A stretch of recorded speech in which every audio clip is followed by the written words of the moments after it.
Баарыңыздарга салам. Эч бир кондитер айтпаган бента тортун рецепти менен бөлүшөм. Өзүм ар бир праздникте 30-40 куштукка чейин сатамын. Бисквит жасайбыз. Баардык керектүү азыктарды описанияга жазып коем. Мен видеодо бента макс жасайм. Бента макс мага заказга керек. Ал эми бента тортунун рецептин описанияга жазып коем. Бентанын диаметри 10 диаметр болот. Ал эми бента макстын диаметри 12 диаметр. Баардык форманы фольгага ороп даярдап алабыз дагы. Белокту чалабыз. Белогубуз ушинтип көтөрүлүп келе жатканда сахарды аз-аздан кошуп, меренге болгонго чейин чалабыз. Посудаңызды ушинтип которгондо меренгаңыз төгүлбөй турган состоянияга чейин чаласыз. Андан кийин жылтокту кошуп аралаштырабыз. Суюк массаны аралаштырып атканда чалып аралаштырбайсыздар.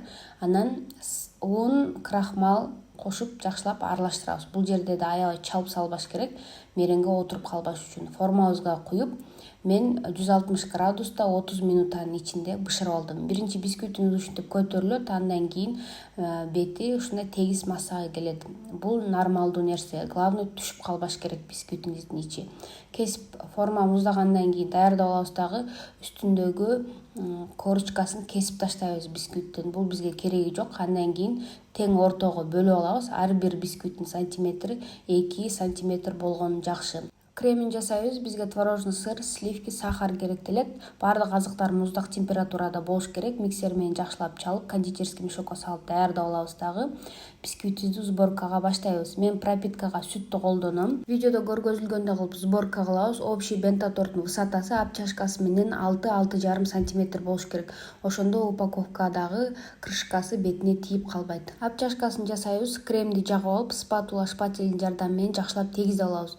Сизде сразу тегиз болбосо переживать этпеңиз. Бул бара-бара көп практиканын аркасында тортуңуз тегиз болуп чыгат. Надпись жазганы крем даярдайбыз. Мен ушундай топ декор краскасын колдоном.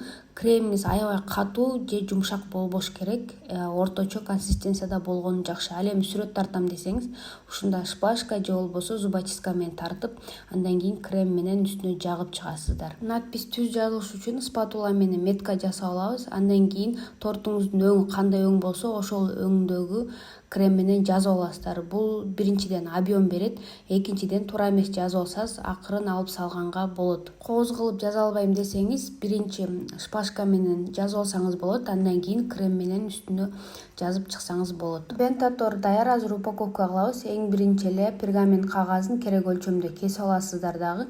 Бента торту пергамент кагазына оодарабыз. Андан кийин пергамент кагазынын эки чекесин көтөрүп алып упаковкага салабыз. Ошол кезде бизге упаковка салганга ыңгайлуу болот. Ал эми бента торттун азыркы хит болгон алтын начинкасы менен себестоимость, калькуляция, колористика, заморозканы үйрөнгүңүз келсе, менин бента мастер-классыма келиңиз. Описанияга менин Instagram аккаунтумду калтырып коем. Сөзсүз Instagram, YouTube каналыма каттап алыңыздар, анткени эч бир кондитер айтпаган рецепттер менен бөлүшөм. Бул жерде разрезин көрсөңүздөр болот. Даамы аябай сочный, нежный болду.